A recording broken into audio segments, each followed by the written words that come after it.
Bienvenidas y bienvenidos los que estáis en esta sala y también los que nos ven a través de Internet a esta nueva charla del ciclo de Orellana que cumple ni más ni menos que el número 61 de una labor extraordinaria que está haciendo el Círculo de Orellana en colaboración con el Instituto Cervantes, y nosotros nos orgullecemos mucho de ello, para rescatar o poner en primer plano y desde luego en el primer plano de estas tardes, de estas veladas tan interesantes, a grandes mujeres de nuestra cultura, en voz pues, de grandes personas y personalidades de nuestra cultura, ya sean hombres o mujeres.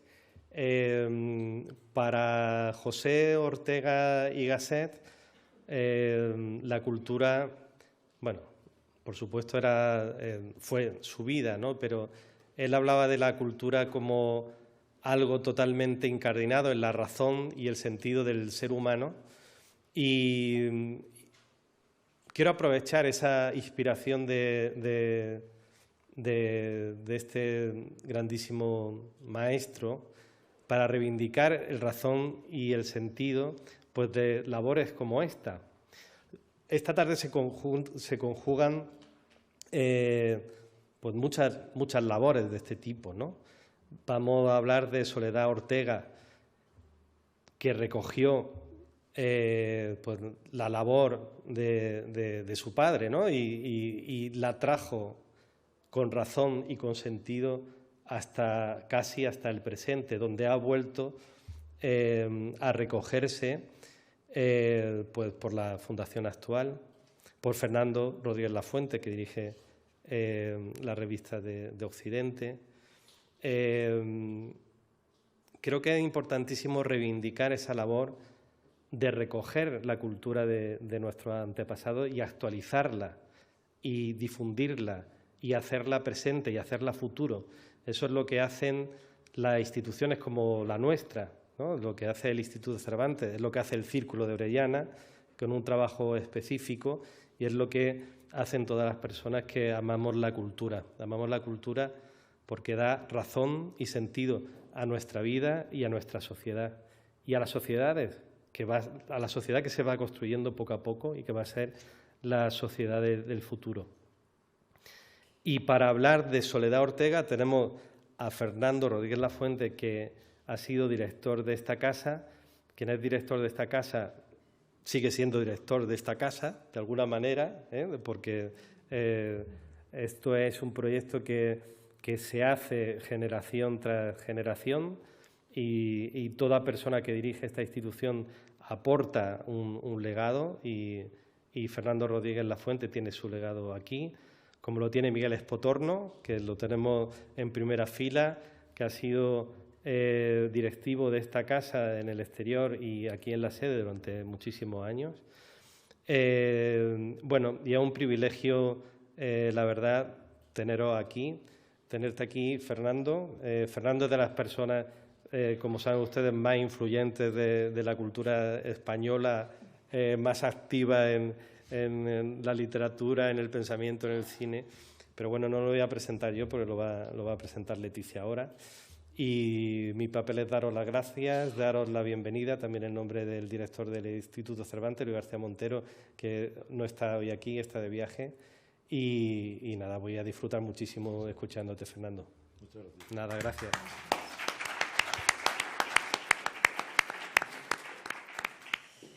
Buenas tardes. Bueno, tú breve, Breve. Buenas tardes, muchas gracias, querido Ernesto, subdirector general de Cultura del Instituto Cervantes. Bienvenidos, señoras y señores, querido público, en esta tarde tan lluviosa madrileña, que tenemos la suerte de estar juntos para compartir un día especial. Como decía Ernesto, es el encuentro número 61 de este 7º ciclo de Españolas por descubrir, y realmente está dedicado a una mujer excepcional de la cultura española, como es Soledad Ortega Espotorno. Y realmente pues también es un honor para el Círculo de Orellana tener a Fernando Rodríguez Lafuente con nosotros, colaborando con el Círculo, una persona que ha sido director de esta casa, como recordaba Ernesto, y director actualmente de la revista de Occidente, porque realmente el personaje, la persona de Soledad, creo que es una mujer que tiene que ser absolutamente referente para muchísimas generaciones. Eso al menos lo entendemos así en el Círculo de Orellana y por eso precisamente teníamos especial interés en hacer este encuentro. También para nosotros es un honor el que se encuentre la familia. Es algo que solemos cuidar siempre en estos encuentros, así que tener a la familia, empezando por José, Soledad, gracias por estar hoy con nosotros, sus hijos y también sus nietos, bisnietos, en fin, hay mucha gente de la familia que se encuentra con nosotros, así que les agradezco muchísimo la presencia. Por parte de la Fundación Ortega Marañón también tenemos algunas personas colaboradoras de la Fundación, como son Noemí, Margarita, por supuesto, y María Luisa Mayar, que también es autora de un libro sobre soledad. Bienvenidas y muchísimas gracias. Bueno, Fernando, estamos deseando escucharte, así que yo voy a ser breve, pero me vas a permitir, antes de presentarte, que dé unas pinceladas sobre lo que es el Círculo de Orellana, porque normalmente muchas de las personas que vienen nos conocen, pero siempre en cada encuentro hay personas que no conocen un poco el trabajo que estamos haciendo. Somos una asociación sin ánimo de lucro que nos constituimos como tal en el año 2015 y desde el 2017 empezamos una serie de programas públicos y en el año 2020 fuimos declarados de interés público.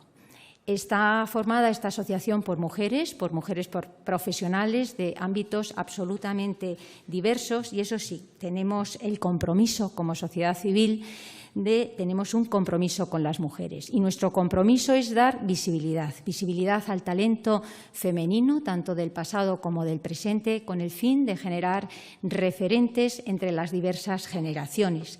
Y eso es justo lo que hacemos con este programa de Españolas por Descubrir.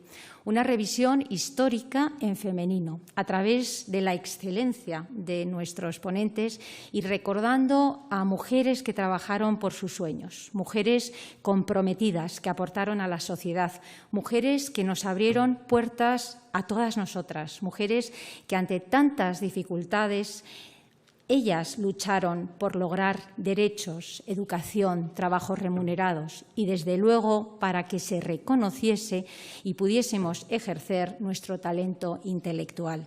Es decir, un programa divulgativo, plural y diverso que nos permite visibilizar desde el pasado sus vidas, sus obras, convencidas que pueden inspirar a nuevas generaciones y sabiendo que esa diversidad del talento nos enriquece a todos. Y por eso nosotras no las vamos a olvidar.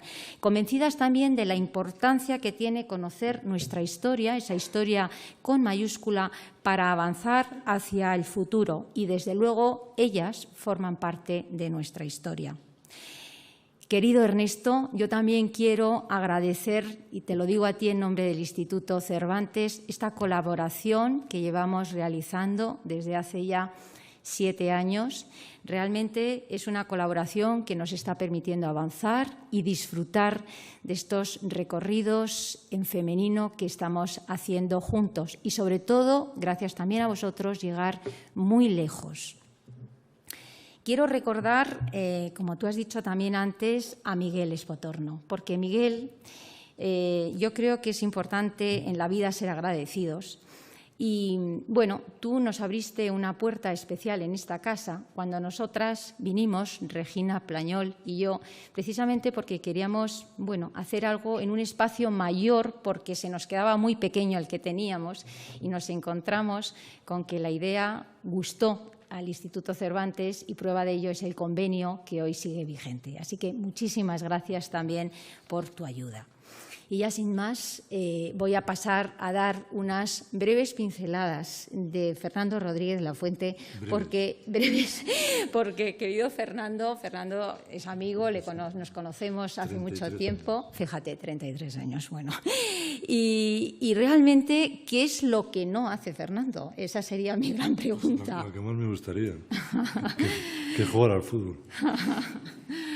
Pues yo creo que eres un gran amante de la cultura, sobre todo de la literatura y del cine.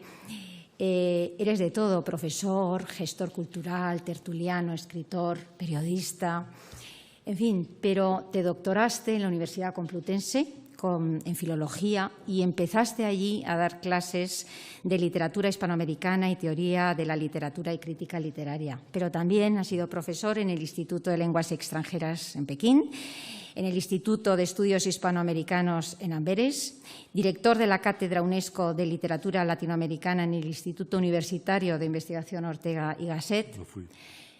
Durante 10 años, subdirector del periódico ABC y durante 15 años, director del suplemento cultural ABC Cultural del diario ABC y en la actualidad, director de la revista de Occidente. Por supuesto, ha sido, como decía Ernesto, director del Instituto Cervantes, de esta casa, pero también director general del Libro, Archivos y Bibliotecas, director del Instituto de Cooperación Iberoamericana en Buenos Aires, director de Relaciones Institucionales de la Fundación José Ortega y Gasset y asesor cultural de la Secretaría General Iberoamericana y de Acción Cultural Española.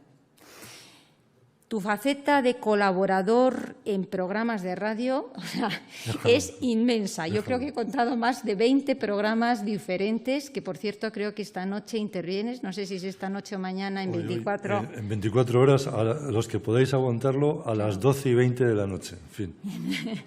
Pero mañana, hablamos de esto. De Soledad. De Soledad también. Y mañana también en Radio Exterior de España, prontito, a las 9 de la mañana. Así que, en fin, miembro del jurado del Premio Princesa de Asturias de las Letras, miembro de los jurados del Premio Primavera Espasa Ámbito Cultural del Corte Inglés, Premio Francisco Umbral, que ahí también tuvimos... Jurado del Premio Francisco Umbral, jurado del Premio Caballero Bonal, del Premio Carmen Martín Gaite, por nombrar algunos de ellos. Autor de numerosas monografías sobre cine y sobre literatura. Miembro del patronato de la Fundación Carmen Martín Gaite. Y formaste parte de otros patronatos como la Fundación José Ortega y Gasset, Gregorio Marañón, Biblioteca Nacional, Universidad Internacional Menéndez y Pelayo, Universidad Antonio de Nebrija o Fundación Germán Sánchez Ruiz Pérez, entre otros. Sí. Bueno, déjame que termine, que me quedan dos, pero bueno, tus publicaciones realmente abarcan grandes figuras de la literatura y grandes figuras del mundo cinematográfico. Y premios has recibido también algunos cuantos. Yo he destacado algunos y con eso de verdad que termino, pero déjame que los diga. El premio Bibliodiversidad, otorgado por los editores independientes, el premio de la Feria del Libro de Sevilla, el premio Clarín, el Premio Intercambio Cultural entre España e Iberoamérica, el Premio Internacional de Periodismo Fundación Mercedes Calle y Carlos Ballestero, el Premio Optimistas Comprometido, que me honra ser su presidenta. Muchas gracias. Y felicitarte porque ayer o antes de anteayer has recibido el premio del Club Internacional de la Prensa a la mejor trayectoria profesional. Enhorabuena de verdad, Fernando, por todo y por mucho más. Muchas gracias.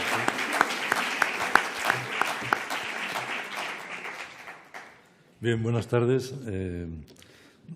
Sobre todo agradecer la asistencia porque menuda tarde la que nos ha caído. Si desde luego para el Círculo Orellana es un honor que además esté acompañándonos, cosa que agradecemos la familia de Soledad Ortega Espotorno, esa presencia para mí es una responsabilidad que no sé cómo se saldrá ileso, pero en fin, fuera de bromas, muchas gracias. Bueno, buenas tardes.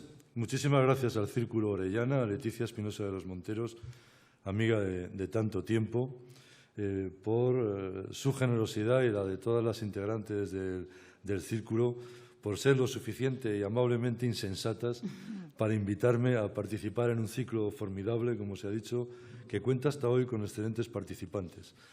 quiero subrayar hasta hoy por lo que pueda venir, pero en fin, ahora ya en serio, muchísimas gracias y gracias, Ernesto, al Instituto Cervantes. Efectivamente, yo cada vez que vengo lo siento como si estuviera en casa. Gracias también, te pido que se lo comuniques a su director, que es un buen amigo desde hace muchos años también, Luis García Montero, y a todo vuestro equipo. Permítanme una confesión. En casa siempre me dijeron que es de mala educación hablar de uno mismo, pero por unos minutos voy a ser mal educado. Nos vamos a comienzos de la década de los años 80 del siglo pasado. Como se ha dicho, efectivamente, yo estoy en la Facultad de Filología preparando la tesis doctoral y estoy como una figura un tanto extraña que había que se llamaba profesor colaborador. Y como era el último de la fila, me tocaba cuidar de la biblioteca, atender la biblioteca y del tablón que poníamos en el departamento. Y en el tablón yo ponía los seminarios, los cursos que generalmente se hacían en otras instituciones y que los estudiantes podían apuntarse. Y llegó uno, que era un seminario sobre fin de siglo, dirigido por el profesor Antonio Ramos, en un sitio que yo no conocía, que era la Fundación José Ortega y Gasset. Y allí me fui. ¿Por qué me fui? Porque me parecía deslumbrante los asuntos a tratar por ese seminario, pero todavía más deslumbrante era el catálogo de profesores invitados de universidades de todo el mundo de un seminario.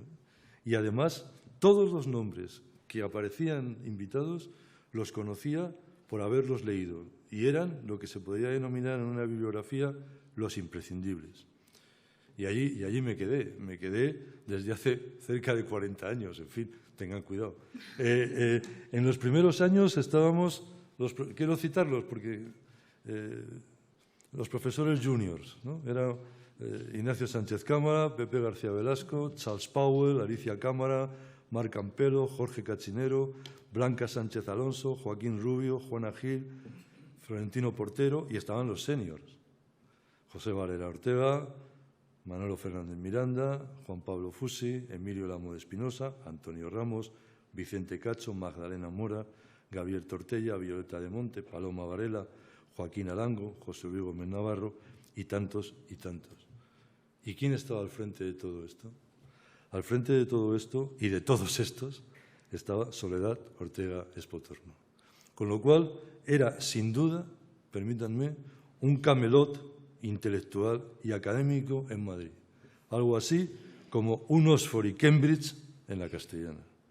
El ambiente de un college, investigación, estudio y docencia, porque además tuvieron la inteligentísima idea de promocionar a través del Centro de Estudios Internacionales creado en Toledo a todos estos juniors que íbamos a empezar a dar clase bajo la férula de Paloma Varela y la dirección de Mario Pauletti.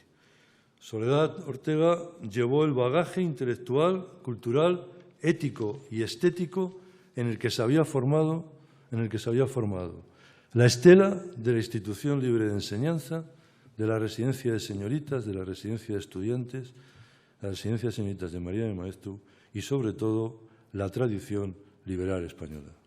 Pero vamos a lo esencial.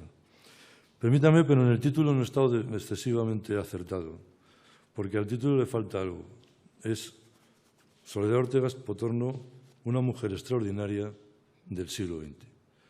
Yo voy a hablar desde mi ladera. Ya saben que Dámaso Alonso, cuando hace el estudio sobre la poesía de San Juan de la Cruz, dice, oiga, yo no tengo ni idea de misticismo religioso, yo solamente voy a hablar desde el punto de vista literario de la obra de San Juan de la Cruz. Y él lo llama muy modestamente desde mi ladera. Bueno, yo voy a hablar también de Soledad Ortega Espotorno desde mi ladera, que es un poco lo que la conocí y lo que le he leído. Pero sobre todo, en estos tiempos de exhibicionismos, valgan como arranque estas palabras de Pedro Sáenz Rodríguez al presentar a Soledad Ortega en la Fundación Universitaria Española en el año 1975. Cito, Soledad tiene una personalidad sui generis, que es de las que yo más admiro. Las personas que no gustan de exhibirse y prefieren que ser eficaces. Hay una anécdota que contaba cuando están en París y salen a la calle y ven tantas cosas que viniendo de la España que viene en ese momento, y creo que son sus dos hermanos, los dos hermanos de Soledad, Miguel y José, quienes llegan contentísimos, se dicen a Ortega y y a Rosa, su madre, mira, hemos visto esto. Y Ortega les corta y le dice, en esta casa no importan los objetos, en esta casa importan las ideas. Yo creo que hablaré, por tanto, de lo vivido y lo leído. Sobre todo porque también haré unas escalas que podrían titularse algo así como Soledad Ortega a través de ella misma y a través de la notable escritora que fue. He traído, porque es poco conocido, el centón casi de publicaciones de Soledad Ortega, porque parece que no hubiera hecho, ¿sabes?, que hubiera hecho imágenes de una vida, las cartas.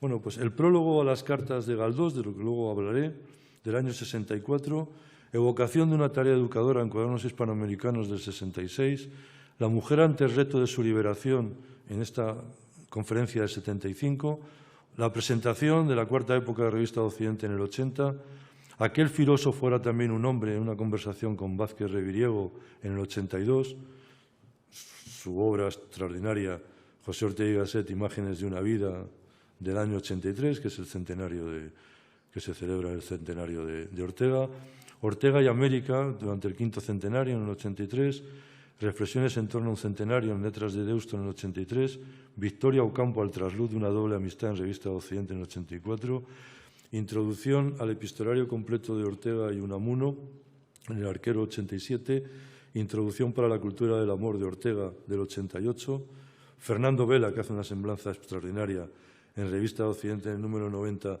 de esa cuarta época, porque estaba dedicada precisamente a Fernando Vela. También el prólogo a José Ortega y las cartas de un joven español, que había hecho el prólogo de Vicente Cacho en El Arquero. Mi calle, que es un título muy de Edgar Neville. Edgar Neville tiene una película que se llama precisamente Mi calle, en Revista de Occidente del 92. Recuerdo de Maruja Mayo, en Revista de Occidente del 95. Y lo último, José Ortega y Gasset y Julio Caro Baroja, un diálogo epistolar en Revista de Occidente. Por lo tanto, lo que voy a hacer son a eso que llamó Virginia Woolf momentos de vida, ¿no? O mejor, James Joyce, epifanías, ¿no? O incluso todavía más, el premio Nobel Peter Hanke, momentos de la sensación verdadera. Los momentos.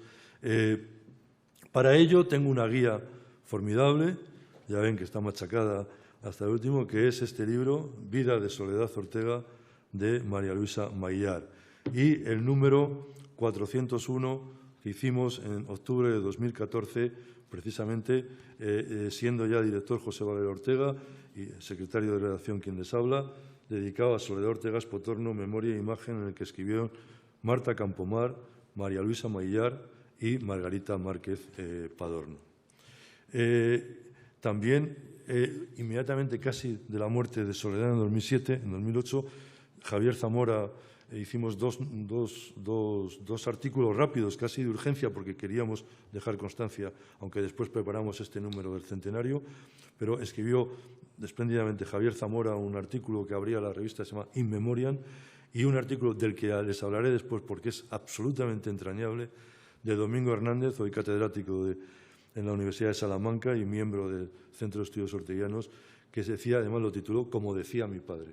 Y luego os diré por qué lo tituló Como decía mi padre. Quien desea adentrarse en la Soledad Ortega narradora, por ejemplo, de ficción, en este número de 2014, Soledad Ortega publicó un cuento que se llama Cuando faltó el tiempo.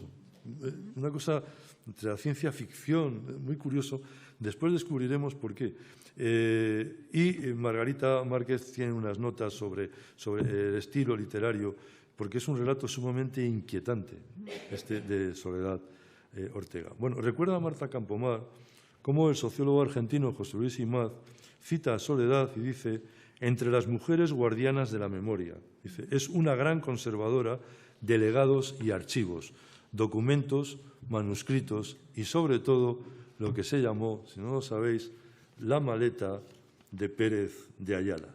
En Imágenes de una vida, Soledad relata cómo un criado le había traído a Pérez de Ayala una maleta de cuero negro con las cartas galdosianas para que Pérez de Ayala las publicara con un prólogo precedido de su puño y letra.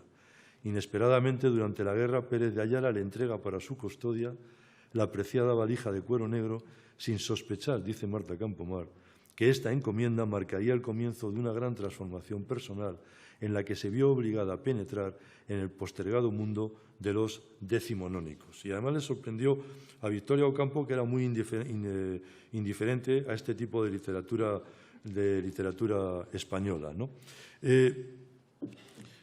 ¿Qué papel debe desempeñar el pasado en el presente? Se preguntaba y nos preguntaba el filósofo Todorov a propósito del lugar de la memoria. En el presente caso, ese lugar está en la historia intelectual española y en español, porque la esfera de la historia intelectual es la interacción entre las ideas históricamente relevantes y el entorno social del que surgen y en el que a su vez influyen.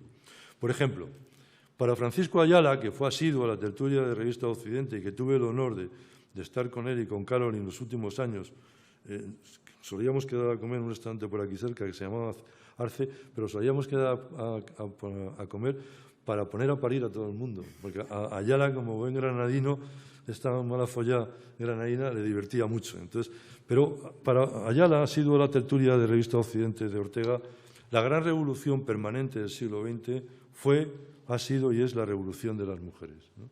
Que es la única gozosamente triunfante. Las demás salieron fatal. Y la única, digo, que ha salido bien en un siglo de totalitarismo y asesinos en masa. La incorporación de las mujeres a la vida profesional, política, económica, intelectual y académica es un hecho irreversible.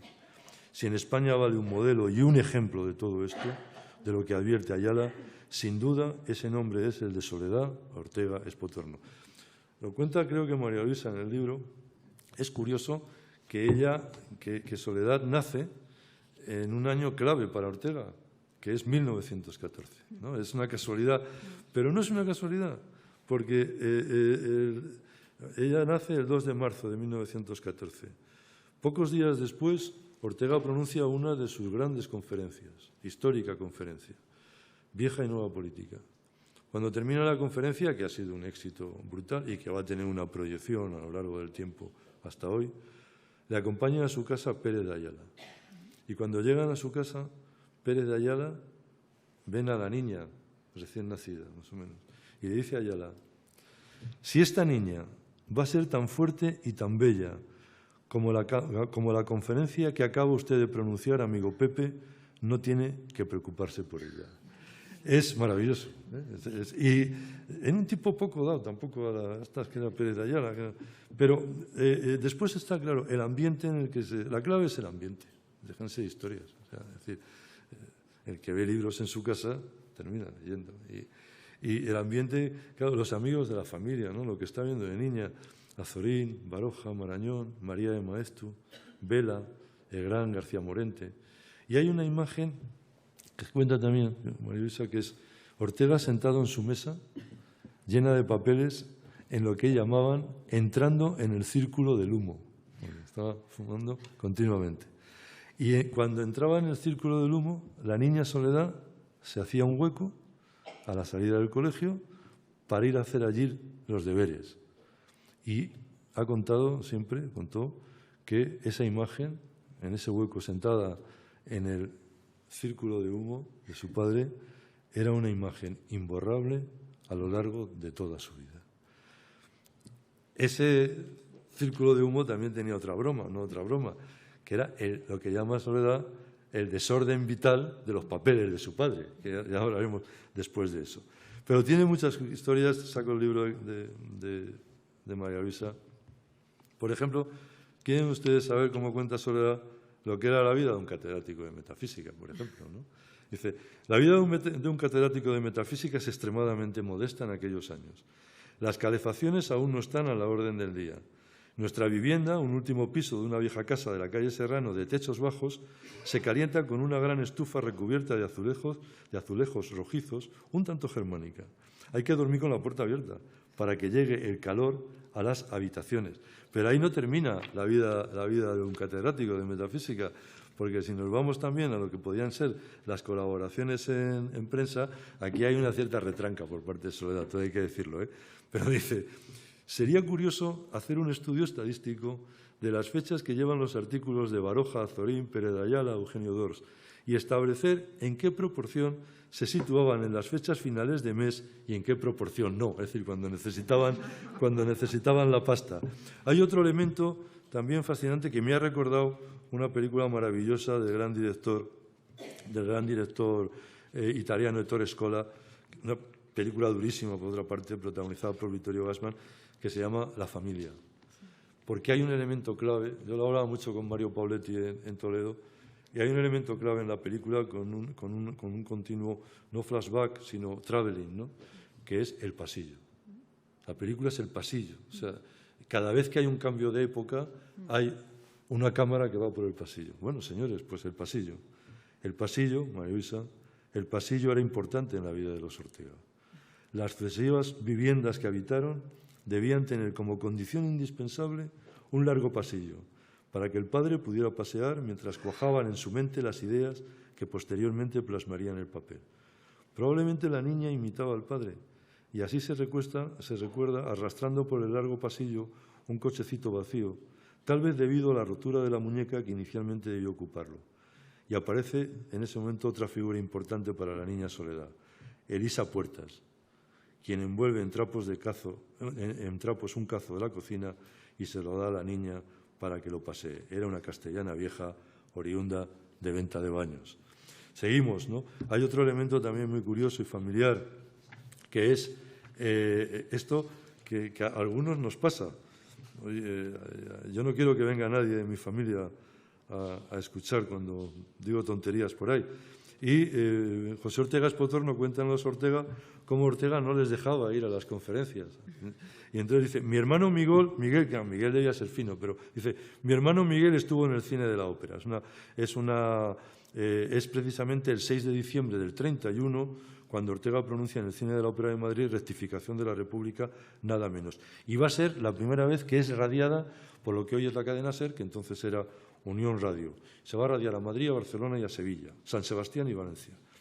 Y, claro, en un momento muy emocionante que lo van a retransmitir, dice, mi hermano Miguel estuvo en el cine, lo cuenta José Ortega Espotorno, mi hermano Miguel estuvo en el cine de la ópera, pero mi madre y sus otros 2 hijos oímos la conferencia en el despacho de la revista en un transmisor que nos había instalado Ricardo Urgoiti, fundador de Unión Radio, que además ya saben que el despacho de la revista estaba en lo que entonces se llamaba el Palacio del Libro, hoy Casa del Libro, en lo que entonces era Avenida de Pimargal, hoy Gran Vía. Entran, cuenta Vela maravillosamente bien, que entran y todavía no estaba terminado todo. Y es curioso, no tanto, que hemos celebrado el centenario al mismo tiempo, la Casa del Libro y la Revista de Occidente, porque empezaron en el mismo momento, ¿no? Después ya llega la época de la facultad, fíjense también el drama, luego lo citaré brevemente, pero claro, es que Soledad termina la carrera en junio, mayo, junio del 36.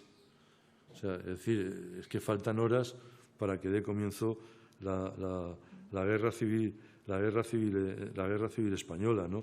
Es una promoción verdaderamente, bueno, ese año se licencian, comenta María Luisa, discípulos de Marías como Manuel Graner, Julián Marías o Antonio Rodríguez Huéscar, ¿no?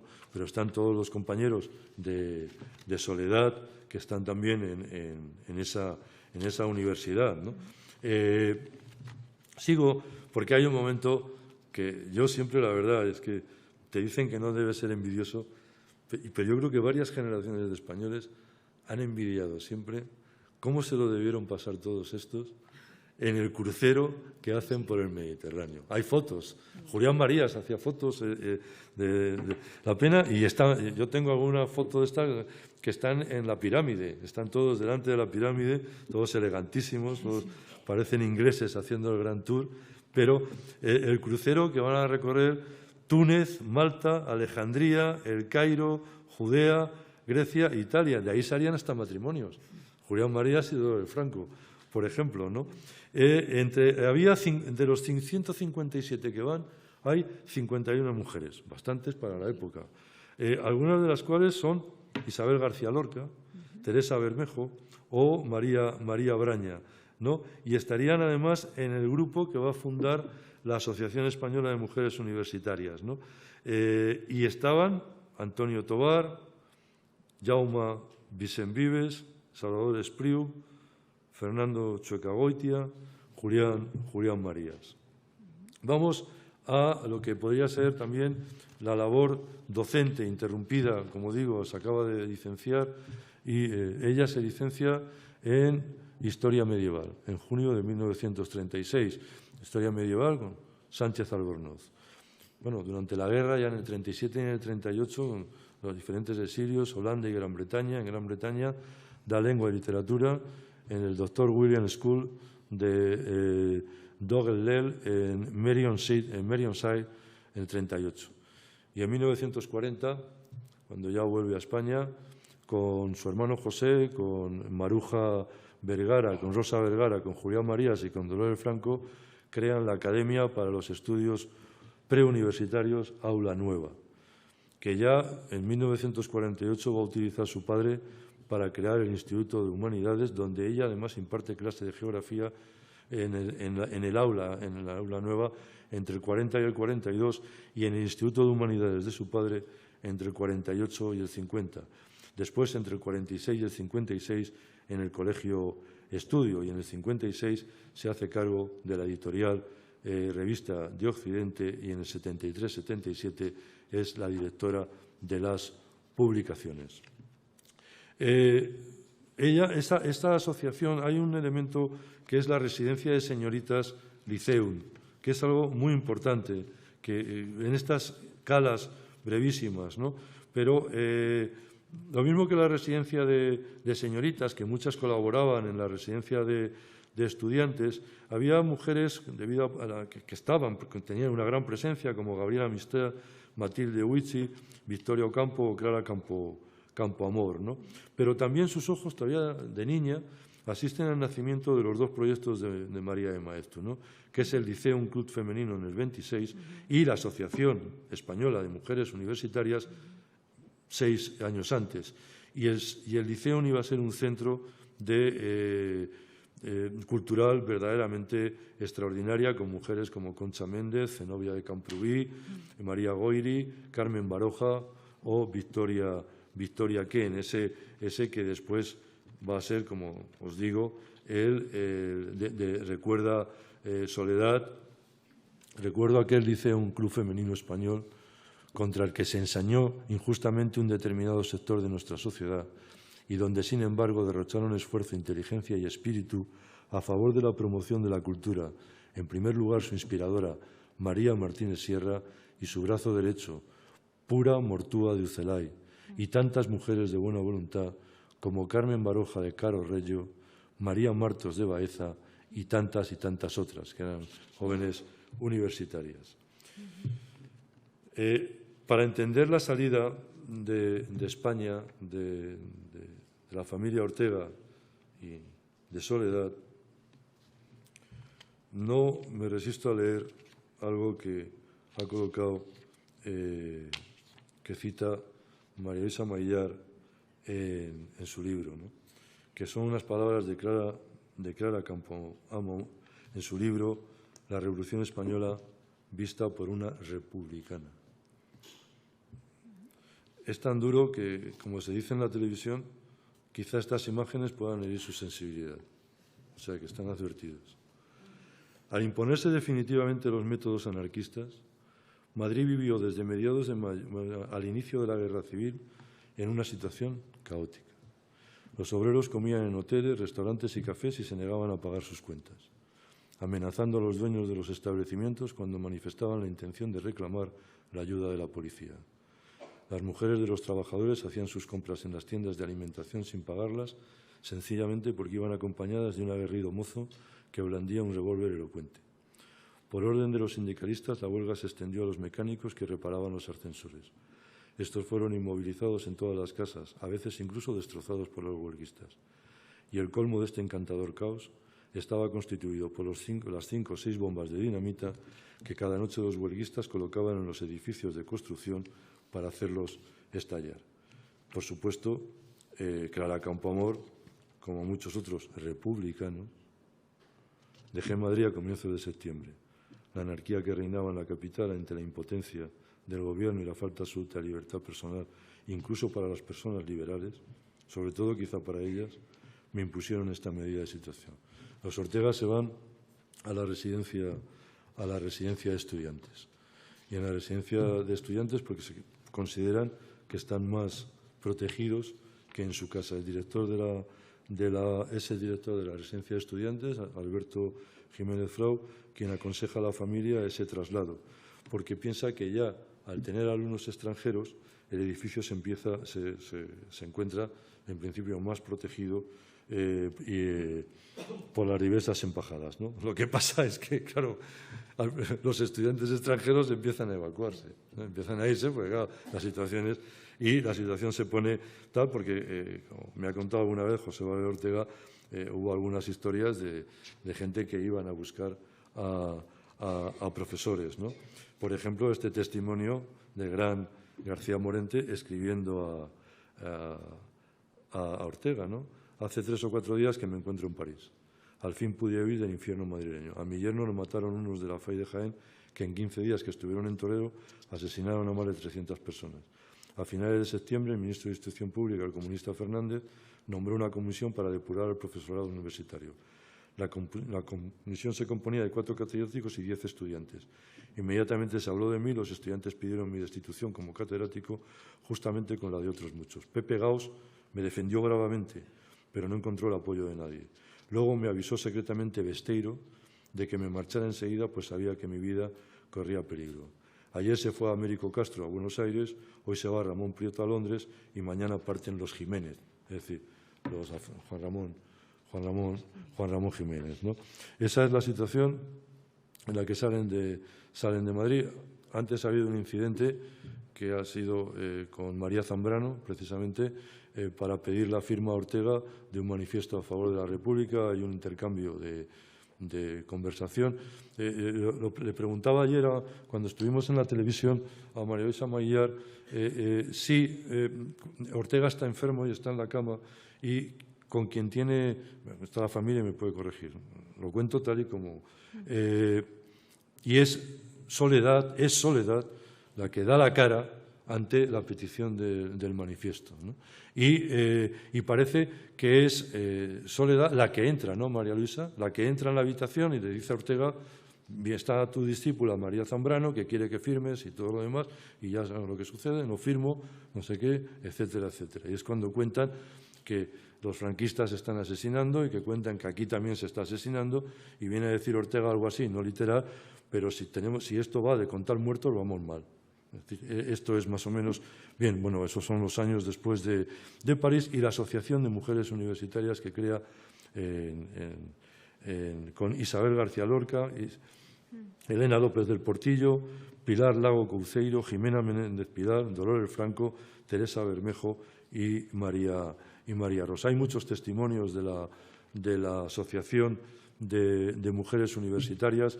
Yo voy a dar solo unos brevísimos retazos que también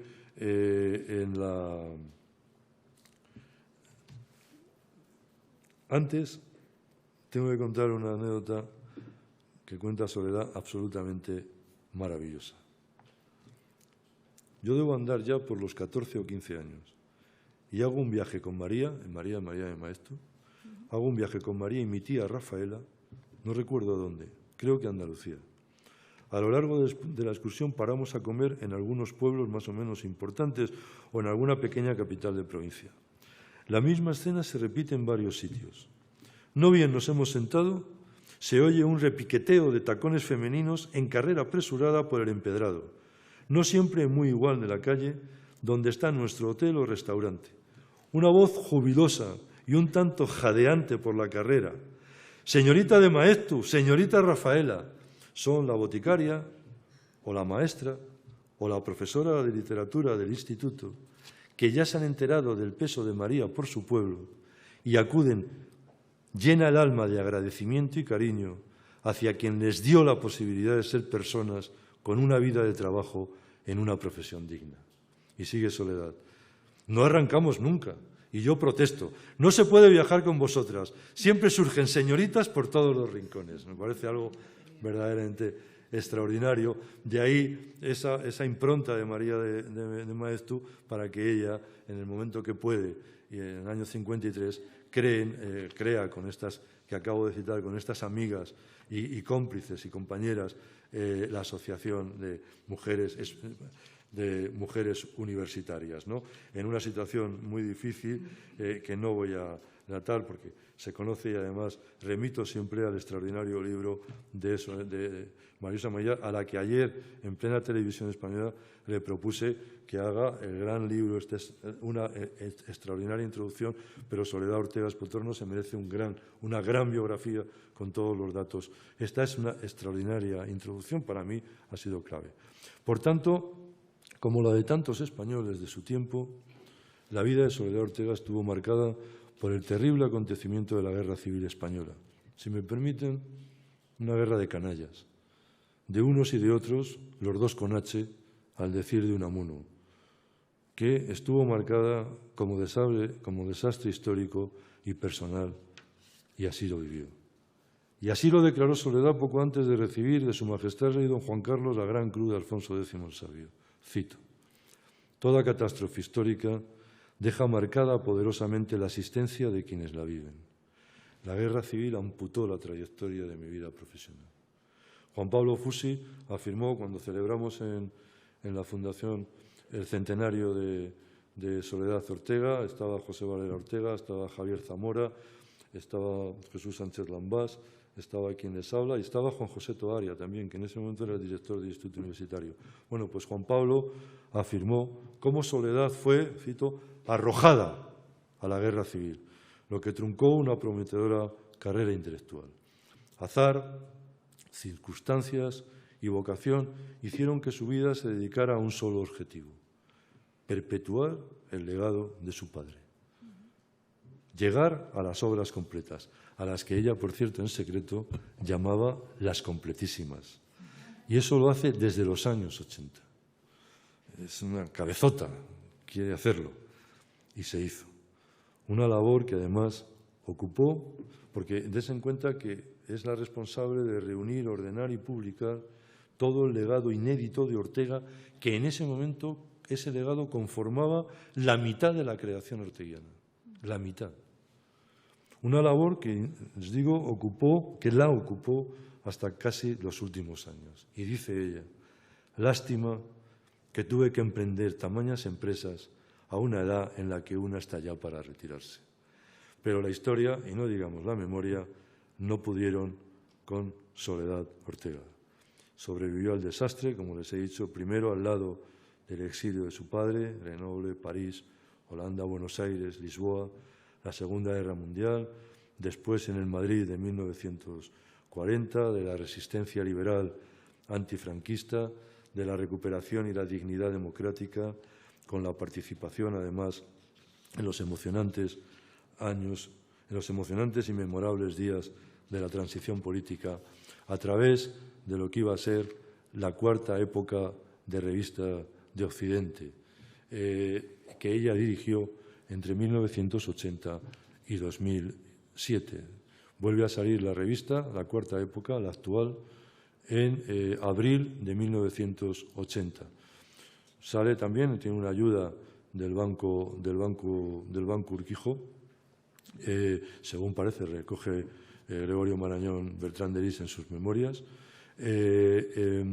y Soledad se atreve, Soledad era muy echada para adelante, bueno, con todo lo que había pasado, se atreve a escribir unos propósitos en el primer número de este abril de 1980, con una delicadeza hacia lo que había sido, digamos, la sombra de la primera época y la revista, la época de su padre, y la segunda época, que como saben ustedes rápidamente, la revista ha tenido 4 épocas. La primera va de julio del 23 a julio del 36 y se publican 156 números. En la segunda época, que es una época clave y que José Valera Ortega fue secretario de redacción y lo conoce mucho mejor, pero es una época clave, como hemos contado, porque gracias a una ley de prensa la revista se puede publicar. La revista en el año 39 es imposible que se publique y en esos años también. pero hay una especie de resquicio que se puede entrar. Y hay 3 revistas en ese momento que van a marcar la transición política española. Que la nómina de los protagonistas de la transición política española están en las páginas de esas revistas, que son Triunfo, Cuadernos para el Diálogo y Revista de Occidente. En esta segunda época la dirige el hijo de Ortega, José Ortega Espotorno, que, siguiendo la labor de su padre, es el fundador del diario El País y de la editorial Alianza Editorial, y se publican en esa segunda época 150 números, porque va a estar del 63 al 75. Después hay una época en la que se cambia el formato, se introducen más imágenes visuales, más imágenes plásticas, muy breve, del 75 al 77, apenas 23 números, y después ya llega Soledad, como esa película de Vicente Minelli, llega Soledad como un torrente y empieza en abril de 1980 y, señores, llevamos 509 números. 500 números desde 1980. Más de 800 números a lo largo de 100 años, con además, como les digo, las inevitables interrupciones políticas o económicas que la revista ha tenido. Y ella se pregunta, ¿quién puede representar la revista Occidente en estos momentos? Y se contesta rápidamente, dice, se diría que, muy inteligente, se diría que una continuidad, sí, pero en la diversidad. Vamos a mantener las expectativas de los temas, ella no lo llama los temas de nuestro tiempo, porque claro, dice, la expectativa atenta, decía Ortega, atenta, lupa en mano, ella atenta a los temas de máximo interés en conexión con las inquietudes y expectativas del lector culto de nuestro tiempo. Pero insiste, pero tiene que seguir siendo una publicación de vanguardia. ¿Por qué? Sobre todo por incorporar en sus páginas a los nuevos nombres. Y porque ve, como había visto su padre, un peligro esta vez mayor, que es el de la especialización, dice, especialización creciente, con el consiguiente peligro también creciente de la incomunicación. Efectivamente, la revista, si se ha mantenido en un sentido, yo creo que es la orientación que han hecho los Ortega, que han sido José Ortega y Gasset y Fernando Vela, José Ortega Espotorno, José Varela, Paulino Garagorri, José Ortega Espotorno con Darío Valcárcel en la tercera época y Soledad Ortega Espotorno, perdón, José Varela Ortega, también como secretario de Relación, y Soledad Ortega Espotorno y los diferentes secretarios de Relación que ahora voy a citar, y después José Varela Ortega como directores, ha sido esa continuidad en que la revista era lo que yo me he permitido decir a lo largo del centenario, una revista que apuesta, que dice que divulgar no es vulgarizar. Es decir, que es una revista dirigida a un público que tiene 2 elementos esenciales: curiosidad intelectual y actitud crítica ante la realidad. Y ahí entra todo el mundo. Y así lo cita Soledad Ortega en estos propósitos de abril de 1980, que además tiene otra vertiente orteguiana extraordinaria, que yo creo que José Varela Ortega y yo hemos insistido mucho, yo aprendiéndolo de él y yo viviendo allí, que es la dimensión americana de la lengua española, querido Ernesto. 9 de cada 10 hablantes del español están al otro lado del Atlántico. Hoy la lengua española es una lengua americana, y es bueno decirlo aquí. Y por lo tanto Ortega esto lo ve desde el principio. En una conversación con su amigo y el gran escritor mexicano Alfonso Reyes en Buenos Aires, hay un momento en el que Ortega le dice, están comiendo un domingo, almorzando, como se dice allí, y le dice Ortega, yo, Alfonso, es que quiero que me recuerden como Ortega el americano. Porque Ortega, como Alfonso Reyes, se dan cuenta del extraordinario petróleo invisible que es la lengua española, ¿no? Y Soledad lo recoge aquí también de manera muy, muy clara, ¿no? Pues manteniendo, como digo, el mismo modelo que había creado su padre, es decir, con absoluta libertad para la labor de la Secretaría de Redacción. Y se ve en la labor de su padre con Fernando Vela. Valga decir, porque conviene recordarlo, que en los cerca de 20 años que he estado en la revista como secretario de redacción, nunca, ni Soledad Ortega, ni después su hijo, el historiador José Varela Ortega, nunca realizaron el menor comentario, indicación, sugerencia o advertencia. Es más, casi como Ortega, saben que hay una carta a Ortega que se dirige a Vela y les llama ustedes los de la revista. como si él estuviera como al margen como director, ¿no? Pero sé que cuando alguien ha tratado de, voy a decir la palabra que no me gusta, pero el verbo, que es puentear al secretario de redacción, siempre, tanto por parte de Soledad como por parte de José Varela, me enviaban el correo, me enviaban, te dice, oye, que me escriben y tal, pero tú siempre decides, ¿no? Y así fue. Y así lo pueden corroborar, además, los que en esta cuarta época fueron secretarios de redacción. Vicente Verdú, lamentablemente, ha fallecido, Jaime Siles, Juan Pablo Fusi, Bernabé Sarabia, también fallecido, Jorge Lozano también, Magdalena Mora y Ignacio Sánchez Cámara, y quien les habla. Porque junto a ello la creación, yo ya voy acelerando, pero junto a ello la creación de la Fundación José Ortega y Gasset, hoy Fundación José Ortega y Gasset Gregorio Marañón, es decir que ahí se unen, hay una conjunción fascinante, que es la idea que tiene Soledad de mantener el legado de su padre y de ordenar el archivo, eso del desorden vital, ¿no?, que tiene el archivo, y cuidar la publicación de toda esa obra inédita que va a surgir, y la obsesión también de crear un centro de estudios orteguianos donde todo eso se pueda reunir, pero sobre todo la dimensión importante que hace, y vuelvo al principio, esa especie de Camelot madrileño, ¿no?, de la castellana, es que junto con un grupo de profesores, por inspiración de José Varela Ortega, no se le da a la Fundación solo esa dimensión de centro de fundación, sino que se le da un carácter universitario, un carácter de investigación, un centro académico, un centro donde se reúnan gentes que están investigando, que están intercambiando y que son cómplices en todo ello, ¿no? Y estos vienen de Oxford, y esa conjunción de madre e hijo es lo que se crea el Instituto Universitario de Investigación Ortega y Gasset, hoy Ortega Marañón, y se crea sobre todo el Centro de Estudios Internacionales de Toledo, que es algo brillantísimo, porque en ese momento apenas había cursos, estamos hablando de principios de los años 80, apenas había cursos para extranjeros, o los cursos que había para extranjeros estaban en las universidades públicas o en academias de estas, un poco de esas como en una película de Fernando Fernán Gómez, que se enamora de una, o quiere ligarse a una estudiante norteamericana y se mete en un curso de extranjeros en la Complutense, y entonces, como él es rubio y tal, el profesor que le ve y dice, a ver, ese rubio del fondo, que se levante, a ver, lea usted en español. Y el tío, claro, lee en español.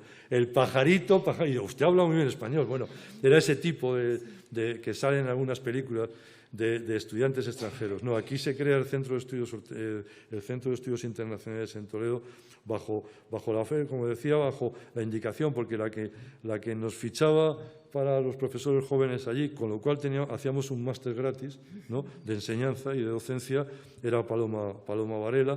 Pues se crea el Centro de Estudios Internacionales de Toledo con esa idea, ¿no? Y además gracias a un gran tipo, Antonio Ramos, que era profesor en la Universidad de Minnesota, y que crea un acuerdo, con lo cual los créditos de Minnesota los créditos de Toledo valen para Minnesota. Toledo, además, tenía un atractivo extraordinario, y además se consigue, cosas de esa época, un antiguo convento formidable, ¿no?, para las aulas, ¿no? Bueno, pues ya ha sido siempre, y que es, pero yo creo que la culminación de todo esto, nosotros seguimos, ¿no?, los que sigan después. Hasta aquí hemos llegado muchos, ¿no?, pero los que sigan, pero hay una cosa que yo creo que es la culminación de todo esto. El Instituto Universitario, estos profesores que han llegado de Oxford bajo también la tutoría de Raymond Carr y se han formado allí, Varela Ortega, Fusi, demás, son las obras completas. Como bien dijo Santos Juliá en su reseña del País, estas son unas obras completas, limpias y exhaustivas, ¿no? La hace el Centro de Estudios Orteguianos, se crea, el primer director es José Luis Morinuevo, después es Ignacio Sánchez Cámara, después Javier Zamora, que es el que más tiempo está y el que está prácticamente con todas las obras, aunque se habían iniciado ya con Morinuevo, y hoy actualmente es Jaime de Salas, ¿no?, un viejo amigo de la casa y de la familia, ¿no?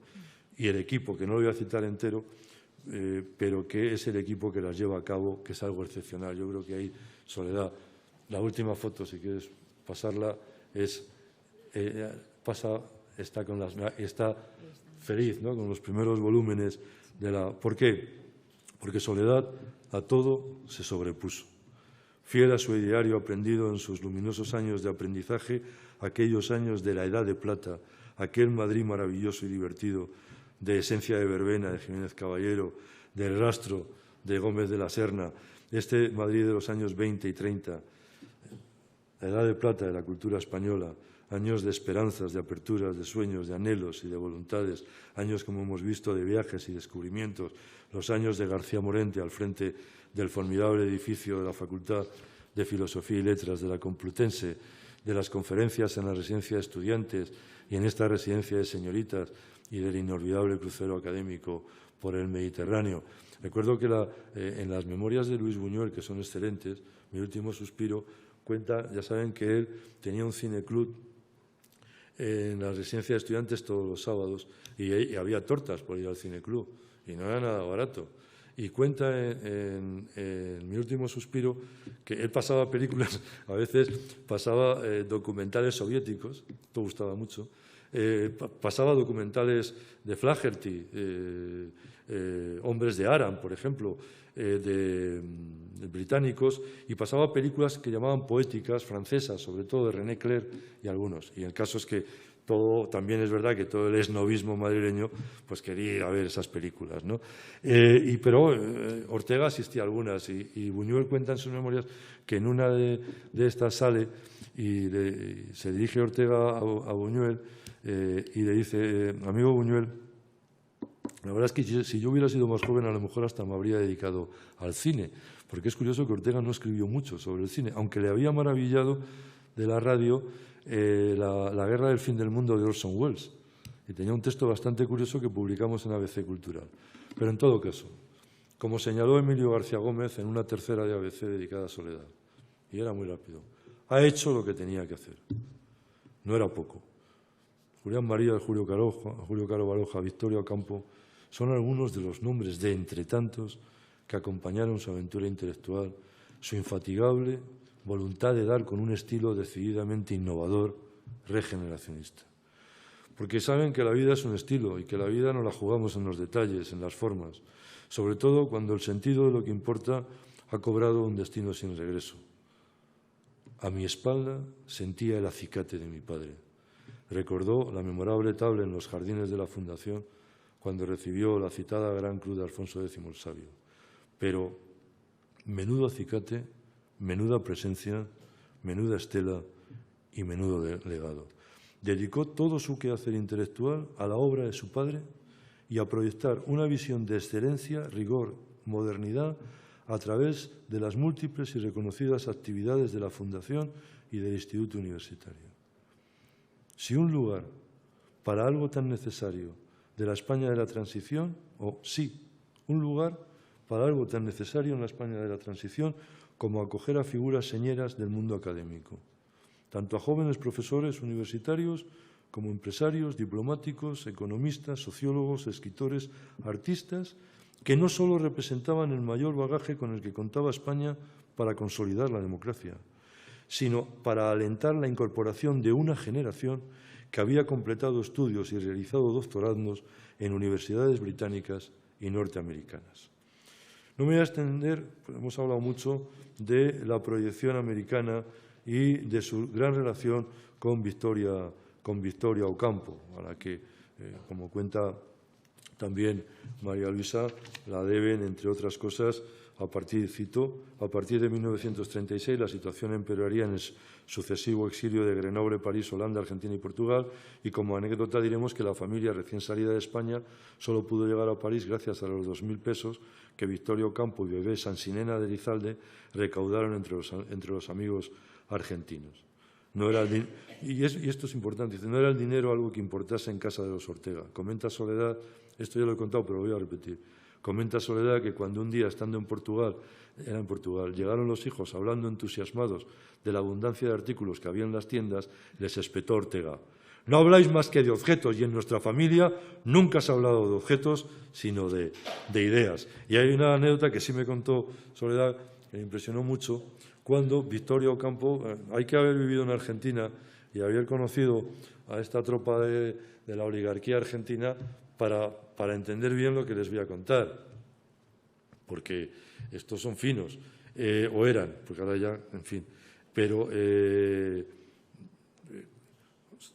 Victoria le confesó a Soledad que le dijo: para nosotros, para mí, antes de oír a tu padre, en una de las primeras conferencias, del primer viaje que hace a Buenos Aires, Ortega, antes que oír a tu padre, pensé que el español era un idioma de mucamas, es decir, de asistentas, ¿no?, de lo que hablan las asistentes. Porque la propia familia Ocampo, en casa, hablaban en francés o en inglés. Esto pasaba también en familias catalanas, por cierto. La familia Mercader, el asesino de Trotsky, Ramón, ellos hablaban. Y le dice a Soledad: y oyendo a tu padre es cuando me di cuenta que el español era un idioma en el que se podía pensar, ¿no?, que es algo bastante emocionante. Como escribe Antonio Garrigues en el prólogo a esta biografía, Soledad Ortega dedicó sus valores humanos y en especial su tesón y su fuerza interior a defender el protagonismo de la mujer en la vida social y muy en concreto en la cultural. Dice Antonio, doy por seguro que el tema del papel de la mujer fue en efecto el mayor y más importante desacuerdo entre padre e hija. Pero pienso con fuerza que siendo dos personalidades con actitudes y comportamientos tan distintos, es muy posible que existieran otros desacuerdos que Soledad no quiso desvelar por el profundo amor y admiración que sentían recíprocamente. Y hay aquí también un testimonio de Soledad, ¿no?, dice Soledad: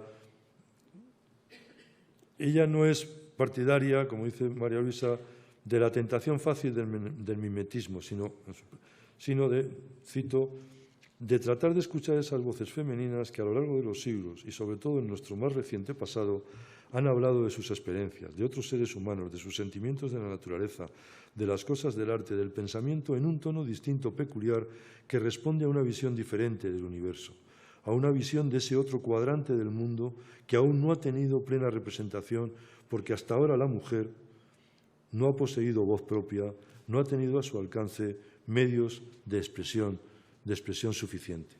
Lástima, como les digo, que no siguiera la creación literaria, porque en el cuento inédito que ya he citado contiene una sabiduría, intriga y pulso narrativo excepcionales. Una persona culta, discreta, durísima negociadora, firme en sus objetivos, emprendedora, valiente y elegante, y además con una cierta ironía cervantina más británica que ibérica. Y no dudó, como se suele recordar en ese lenguaje arcano y castizo que es el taurino, entrar en corto y por derecho a todos aquellos asuntos que comportaban una mayor proyección y cuidado de la obra orteguiana. Y sobre todo esa recuperación y esa pasión que tuvo, ¿sabes?, por los epistolarios, ¿no? Ya he señalado las cartas de Galdós, que se publicaron ahora hace más de un siglo, las imágenes de una vida, que se publican en el centenario de su padre, que es hasta el momento la más completa iconografía editada sobre José Ortega y Gasset, además con unos textos delicadísimos, ¿no? Fíjense que alguien como el díscolo historiador inglés, y bastante cachondo, por cierto, Lytton Strachey, escribió que los hechos relacionados con el pasado, cuando se coleccionan sin arte, son compilaciones. Y las compilaciones, sin duda, pueden ser útiles, pero no ordenan ni trazan la historia de una vida. Estas imágenes de una vida de Soledad Ortega cumplen. ¿Saben por qué? Porque destilan arte en cada página. Porque una vida, como bien sabía su padre, es una narración. Y si la vida no es justa, es necesario que las palabras lo sean. Recordaba el escritor Bernat Chambrot. Porque al decir de Jorge Santayana, todo en la vida tiene una esencia lírica, un destino trágico y una existencia común. Y es compleja la operación narrativa. O bien el presente se apodera con fuerza de quien lo traza, o, porque como sabemos desde Croce, toda historia es historia contemporánea, o bien se pierde entre la bruma del tiempo, sin ese hilo invisible chestertoniano que ilumine las estancias que perfilan esos momentos de vida, esas epifanías.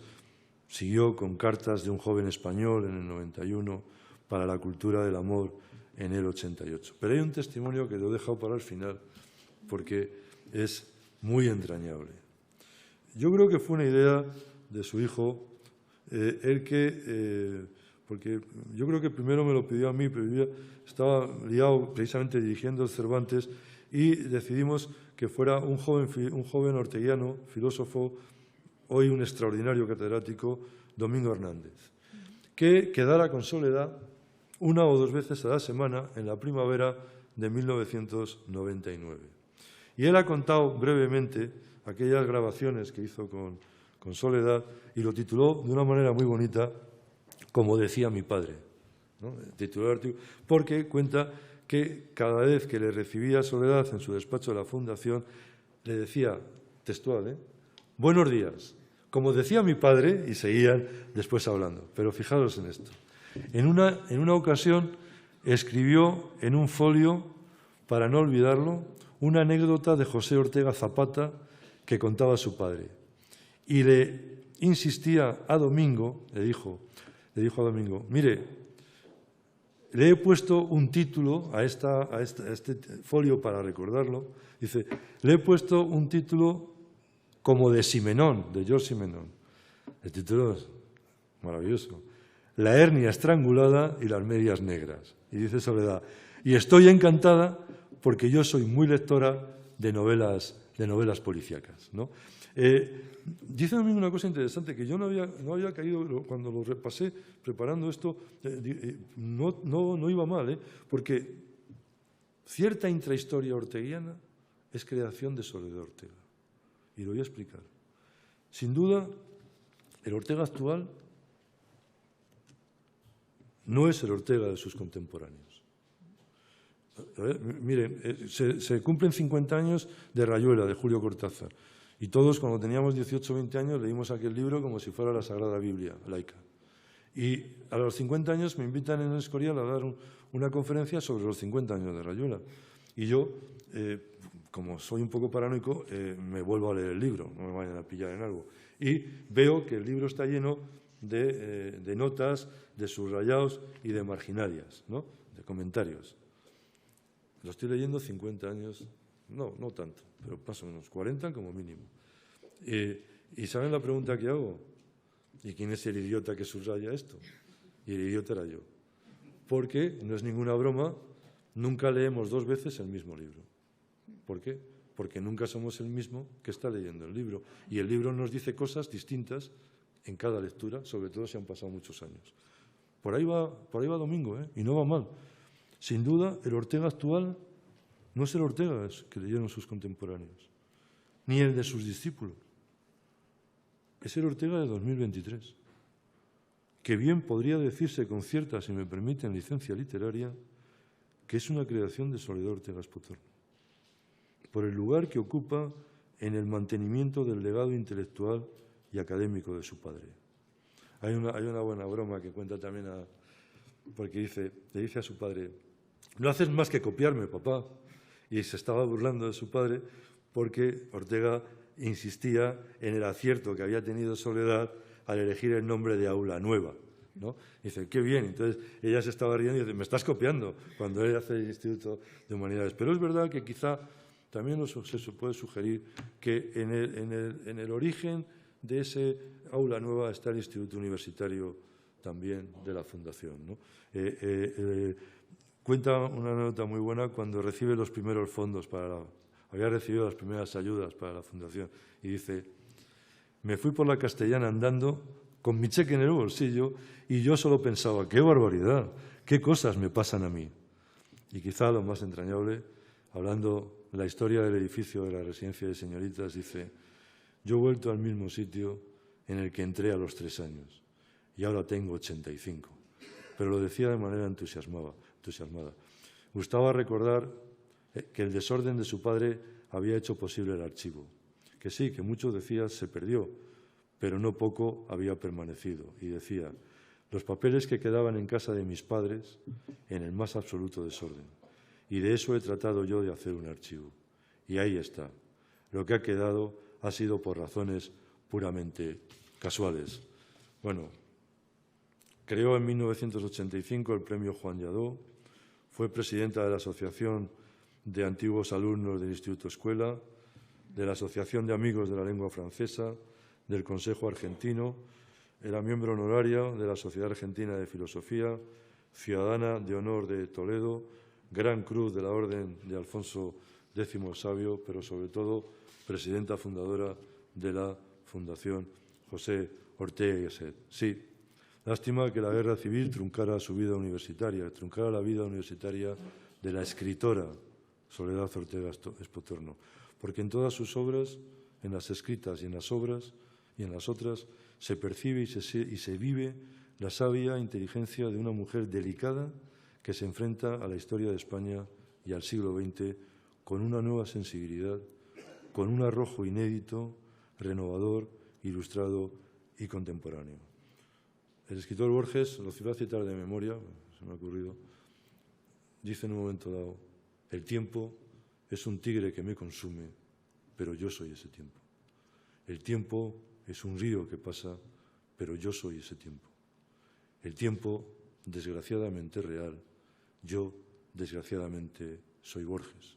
Y es verdad, porque ese Borges había nacido en Buenos Aires en 1899 y va a morir en Ginebra en 1986. Pero el Borges, autor del Aleph, sigue aquí, vivo entre nosotros. Por eso, él, desgraciadamente, soy Borges. Pero eso queda también lo escrito, queda esa, ojalá queda intacta la obra y queda también intacta la obra y todo lo que hizo desde ese 2 de marzo de 1914 al 19 de noviembre de 2007, en el que muere, porque queda también un legado a la sociedad española y, sobre todo, a la sociedad que se expresa en español. Y yo creo que lo que todos deberíamos hacer es hacer honor a esa vida, también con la presencia de sus hijos, de Soledad, de Pepe, en la continuidad de Pepe, de Consuelo, de sus nietos, aquí algunos hoy presentes. Terminaré como Cervantes. Sea. Muchas gracias.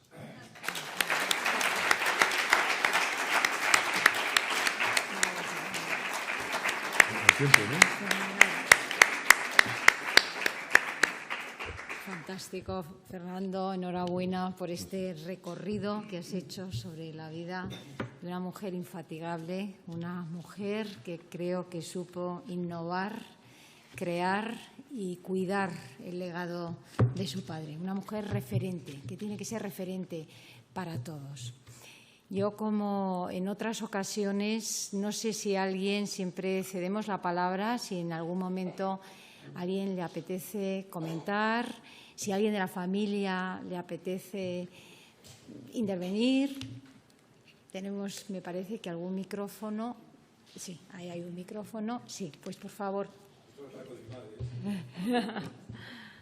Te traen un micrófono porque así como está siendo emitido en directo.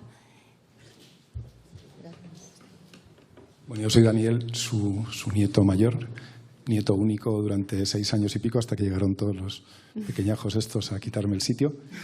Y ahora, esto, digo que ha sido un atraco. Yo creo que lo habéis hecho para quedar tú bien, ¿verdad? Porque ahora sí que va a bajar el nivel enormemente y entonces vas a quedar como tú querías, como el mejor speaker del día de hoy, ¿verdad? Bueno, ahora sin broma. El rato que me ha dado aquí, mientras te escuchaba atentamente, bueno, lo primero agradeceros de verdad, esto es súper emocionante para nosotros, especialmente, ahora en este caso para mí, oír hablar de mi abuela en estos términos, que muchos los conocía, otras cosas, ¿no? Con lo cual, la verdad es que me he sentido muy, muy bien y os lo agradezco enormemente. ¿Qué diría yo de mi abuela, no? Lo pensaba hace un momento y decías que su foco fue, y es verdad, el legado de su padre, la fundación, como me llamo. Para mí, mi abuela era una persona que estaba para la fundación y para mí. Es lo que yo creía. Evidentemente, luego, pues seguro que mi hermana pensaría lo mismo, ¿no? Y eso sí que me ha hecho pensar que, pero antes que era una persona Y si habéis tenido esa suerte, lo habréis sentido también, que cuando estabas con ella te hacía sentir que eras lo más importante, que eras lo único que había en ese momento, que no había distracciones, ella estaba por y para ti. Y eso yo lo he sentido todos los días que he estado al lado de ella, ¿no?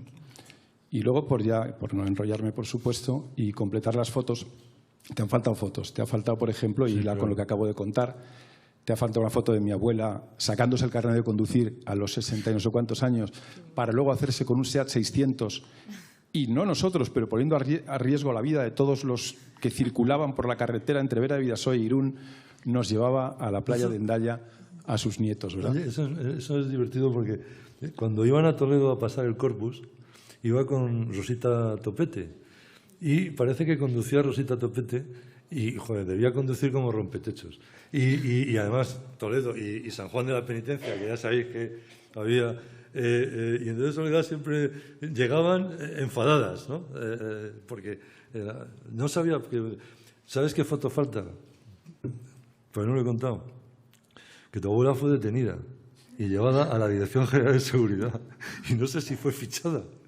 Pero bueno, tiene el honor de que a Victoria Ocampo y a la madre de Borges también la metieron los peronistas en Chirona, ¿no? O sea, no, perdón. Sí, decían eso, que yo recuerdo esa carretera por la que circulábamos con ese SEAT 600, que luego fue sustituido por un Citroën Visa. Mi abuela no tenía un gran criterio para los coches, pero que se convirtió luego en mi primer coche, con lo cual, bueno, no te quejes. por ahí tuve esa suerte, ¿no? Faltarían fotos, ¿verdad?, como esos días y días en la casa de Alfonso XII, se acordará mi hermana, los cientos de disfraces que te sacaba, esos sofás llenos de regalos en Reyes, esa persona que estaba siempre ahí, salvo cuando estaba en la fundación, repito. Esos días, lo hablaba antes con mi madre cuando veníamos en el coche, recordando en la primera casa de Vera de Bidasoa, con una persona que creo que no habéis citado, pero que estoy seguro que fue muy importante para ella, porque creo que ella, en lo que a mí me toca, cogió su legado, que es Lala, mi bisabuela, y que por lo que me cuenta mi madre, que fue su abuela, creo que Soledad, mi abuela, fue una magnífica alumna de Lala, porque yo también tuve la suerte de disfrutarla como bisabuela, ¿no? Haciendo espadas de papel en la casa, lo hablaba antes, ¿verdad? En ese pasillo de Montesquinza, que hablabas tú antes de los pasillos, ¿verdad? Y dijiste una cosa muy importante, lo del ambiente. Pues yo, evidentemente, en otra escala, tuvimos la enorme suerte, todos, mi hermana, yo, mis primos, de vivir ese ambiente que mi abuela nos proporcionó, ¿no? Faltarían más fotos, ¿no?, ya por seguir con lo que era. Faltaría, bueno, lo hablábamos antes, ¿verdad?, convenciendo a toda una hija de torero, a la señora Belmonte, propietaria del edificio de Alfonso XII, que había que poner algo para que la moto de su nieto pudiera entrar en el garaje. Y no sé qué hizo para que la señora Belmonte pusiera algo, porque yo pasé mucho tiempo con mi abuela de pequeño, por evidente dejación de funciones de mis padres, pero es que luego, más adelante, ya fue por motu propio que yo me fui a vivir con ella a la casa de Alfonso XII. Menudo chollo para ti. Bueno, no vaya lujo. Fíjate, estudiaba industrial, no sé, ya como un cura. O sea, pero como un cura, no, ¿qué digo un cura? No hay un cura que haya vivido así. Sube mejor, vivías como Dios. Como Dios, sí, un cura, vivías como Dios. Sí, sin duda. Oye, ya está, mira, esto te pasa como en el ejército, por hablar, ahora deberías ser tú el que hiciera imágenes de una vida de tu abuela. Con todas esas fotos y con toda esa iconografía. Pues habrá muchas y muchas más que seguro se me olvidan. Pero sí, fue un auténtico privilegio estar con ella, yo la recuerdo todos los días. Fue una magnífica abuela y bueno, tuvimos esa gran suerte todos. Pues nada, estupendo. Muchísimas gracias, de verdad. Muchas gracias.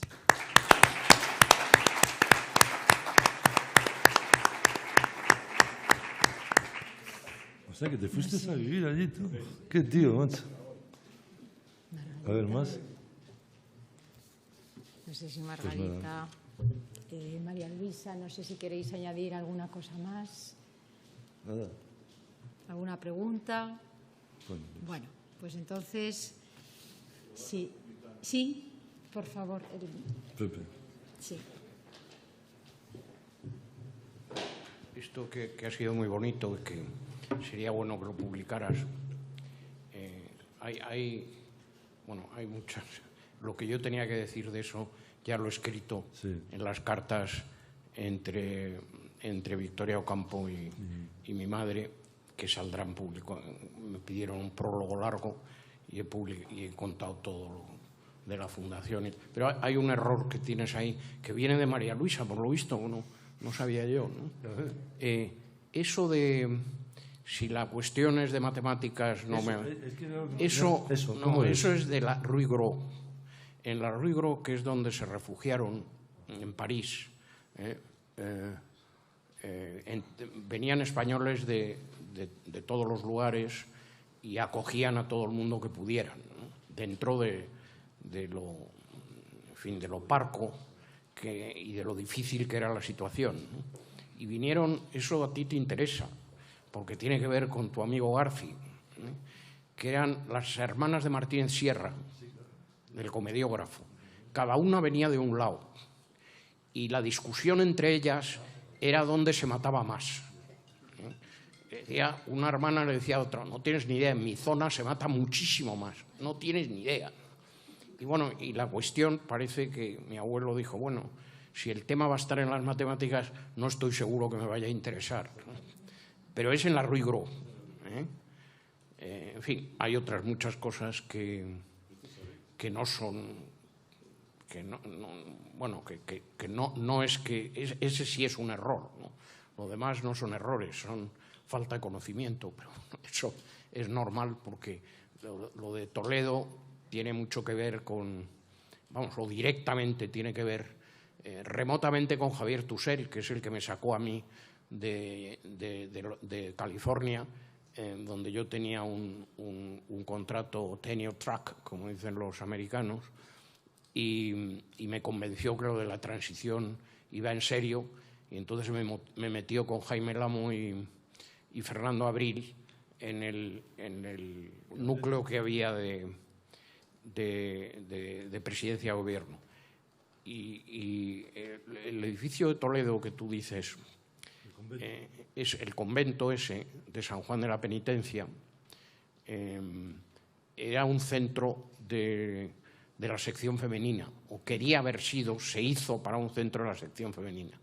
Se disuelve el partido oficial, el falangismo y tal, y no llegan a inaugurarlo. Y entonces yo andaba buscando un sitio para hacer algo de ese tipo, y fue Fernando Abril y Jaime Lamo que dijo, oye, hay eso que no sabemos qué hacer con ello, y ¿por qué no se os ocurre algo? Y efectivamente la persona clave fue Antonio Ramos, a efectos de hacer un convenio con la Universidad de Minnesota, que tenía un departamento de español muy importante. Pero el edificio como tal y la idea viene, la idea la tenía yo porque quería meter ahí algo de ese tipo, que me permitiera financiar a gente como tú, que estaban haciendo el doctorado, y hicieran de profesores. Pues estábamos todos. Bueno, esa era la idea. Pero el edificio viene de esa casualidad, un rebote de casualidades, ¿no? Porque antes de eso me habían ofrecido otras cosas en Segovia, etcétera, etcétera. Para que ese edificio era ideal porque tenía un lugar para habitaciones, para americanos, muy importante. Pero en fin, esos son pequeños detalles. El único que hay que corregir, que viene de algo que María Luisa a mí no me debió preguntar, que viene de la Ruy Gros. La anécdota es así, pero tiene que ver con... Es muy bueno, además el final... Con eso. Dice, sospecho que no me va a interesar, ¿no? Eso es bastante elegante, además. Eso es... Pero eran algo que a ti te divierte, sí, porque era lo de García, era la película de García, era Martín Sierra, las hermanas de Martín Sierra. Es que sabes que es como esto de las Mitford, las hermanas Mitford en Inglaterra, que una está enamorada de Hitler y la otra es comunista y tal, y aquí estas hermanas, una que era la novia de José Antonio y la otra la que estaba con el jefe de la aviación republicana, los hermanos Machado, por ejemplo, los hermanos Laín Entralgo. Mi abuelo materno conoció al que era traductor de ruso, Pepe Laín Entralgo, que se exilió a Rusia. Es decir, que esta historia de las Martínez Sierra, los hermanos de un lado y otro, es algo verdaderamente fascinante. Pero cada una salía de un lado. Claro. Ese era el tema. Por eso esta tontería de la memoria histórica no existe, ¿no? Cada uno tiene memoria de lo que ha vivido. Es inseparable de la experiencia. Exactamente. Como me dijo por cierto, López Ibor. Dijo, no, esas cosas son cosas que hablan ustedes y los políticos. Pero cualquier psiquiatra sabemos que la memoria sin la experiencia individual no existe, no se puede separar. Entonces, por eso tiene que ver con eso de las hermanas. Yo tomo buena nota. Pero la idea es la misma. Exacto. La idea es la misma. Bueno. Pues muchas gracias a todos por acompañarnos. Les esperamos el 13 de noviembre con Lucas Montojo y Doña Marina, la madre del mestizaje. Muchas gracias a todos. Gracias. Muchas gracias.